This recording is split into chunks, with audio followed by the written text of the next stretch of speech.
Chapter 19. Walking into the year of 2012, the previous veterinarian that looked after Fontaine left the practice. Some young lady bought the practice while the veterinarian that worked with Fontaine retired. Simple checkup and stool specimen along with his yearly shots were due. She did a blood panel and told me to prepare for the worst. I totally flipped out and said, "What do you mean? Fontaine is fine, unless there's something you aren't telling me." She said his enzymes were slightly elevated. I said, "Okay, so what does that mean?" Never got a straight answer, only for her to tell me to prepare for the worst and make sure he is comfortable. This was a cryptic message because Fontaine seemed to his usual self and not knowing what she was talking about. I decided to call his old vet, telling her what she said and what was she talking about to prepare the worst. She was also puzzled and baffled in what she was talking about as well. She assured me there were other vets out there that could give me exam on Fontaine. She said that she couldn't do anymore because she was retired. I said, "If you could please ask her what she meant in the cryptic messages she was saying without being direct in answering my questions." Meanwhile, Fontaine was full of energy and his usual self. I would wrestle with him, and he was just as active and fast as ever in the backyard. Still not knowing what in the hell she meant, I made an appointment to talk with her one-on-one and demanded her to tell me what she meant so I can treat anything in advance. Finally, I spoke with her again, and she told me that his blood was thinning out and had a trace of the early stages of cancer, and that his blood enzymes were not producing good properties. I said, "How come you couldn't say this to me prior?" I said, "What kind of cancer?" She said it differs in different dogs, but since he was mixed and a big dog was more prevalent. Still talking in riddle and rhymes, and still couldn't get her to be more specific, since Fontaine was normal and had symptoms.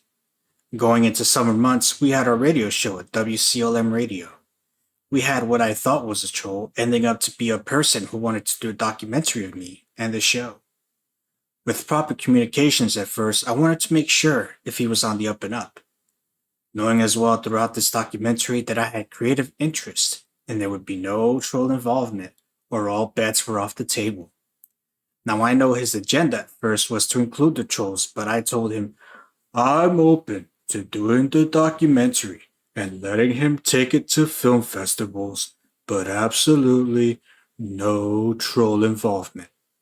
Still, he at first was talking at both sides of his mouth until I showed him exactly what those bitches were doing online, and even though he was a part of it indirectly and part of the group, he didn't realize the degree of their actions that were being done to harass me until I pointed it out to him.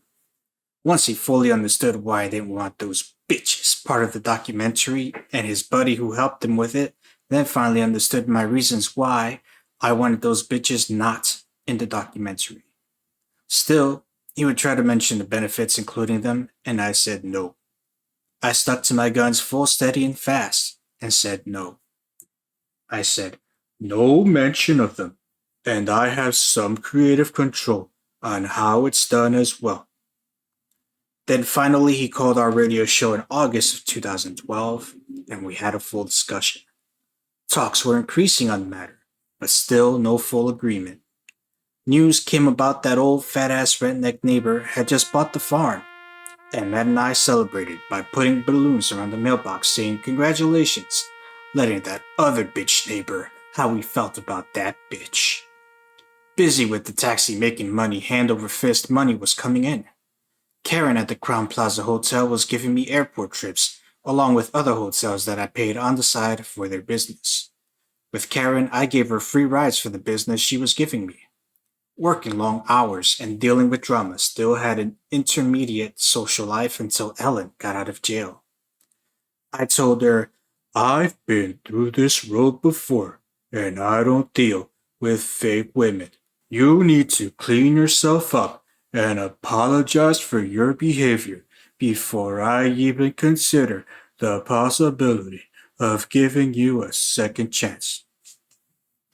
Angela would get upset saying she was a whore, and I kind of agreed with her, but told her what she offered on the table since it's been a whole year since she was down in Virginia. I am growing restless and still looking high and low for a compatible lady friend. Meanwhile, I could tell that Fontaine had lost a lot of weight, so I felt like I needed to get him a new veterinarian to get him looked at and see what was going on with him. I could see him blink his eyes like he was about to flutter his eyes. It looked like he was about ready to have a seizure. I was in a panic. I said to myself, I was going to take him to the compassionate care unit at the SPCA, and that was a mistake in half. When talking to the coordinator there about his condition of losing weight and his current condition, they were clueless. This so-called compassionate care unit didn't even have blood panels, nor needles to draw blood. All they could do was weigh him and check his stool specimen. Finally, I got agitated and asked the doctor, where did the donations go throughout the years of good faith to open up this phantom clinic when they didn't even do the basics such as drawing blood from the animal? I was so pissed off and then took him to the emergency room to get them to give me a straight answer, paying close to $1,000, part of which Angela helped with. They took the appropriate procedures and told me that Fontaine developed cancer in his liver and it was going to spread to other places, and unfortunately, there wasn't anything I could do because it had spread in the latter stages. It also spread to his brain where some of his senses were altered. I was spitting nails. She told me there's a center at the time locally that could treat him for cancer. He said there is one in DC or NC, state in Raleigh, North Carolina, that could cover his treatment, but once they open him up, he will never be the same. Saying also he had a few mild strokes but did a real good job in hiding his seizures. I brought him back and informed Matt that Fontaine wasn't going to make it for another year.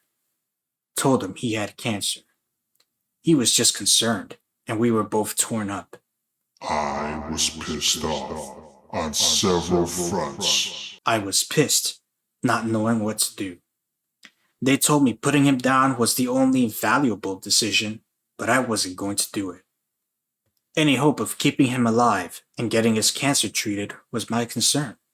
So I was going to take him to NC State and get him treated.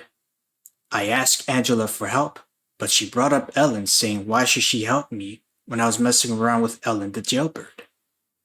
I told her I wasn't messing with her, but the only difference was at least Ellen was accessible and nearby, and Angela seemed like she didn't want to come back to Virginia, but started throwing it up in my face about my involvement with Ellen, when there really wasn't any involvement with Ellen at all.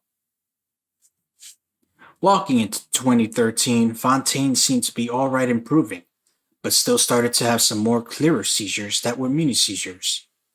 The doctor gave me medicine to control the seizures and treatment to help reduce the spread of his cancer. Meanwhile, Fontaine lost a total of 40 pounds, almost half of his original weight, now weighing 50 pounds. He started to become more lethargic. I was on the phone talking with Matthew Redacted in Michigan, the guy who would help me convert a lot of my VHS tapes to DVD. He was a major contributor in editing troll videos, especially the ones against that freak of nature, Sean Brennan. Like Beverly LaSalle video, and where Brennan's head blew off. Great reverse trolling against these bitches, giving them a heavy dose of their own medicine. Matthew and I were in the middle of speaking about more upcoming videos he would edit against those bitches. Just then, Fontaine yelped really loudly and started shaking uncontrollably. I told Matthew Redacted I had to go, that Fontaine was having constant seizures.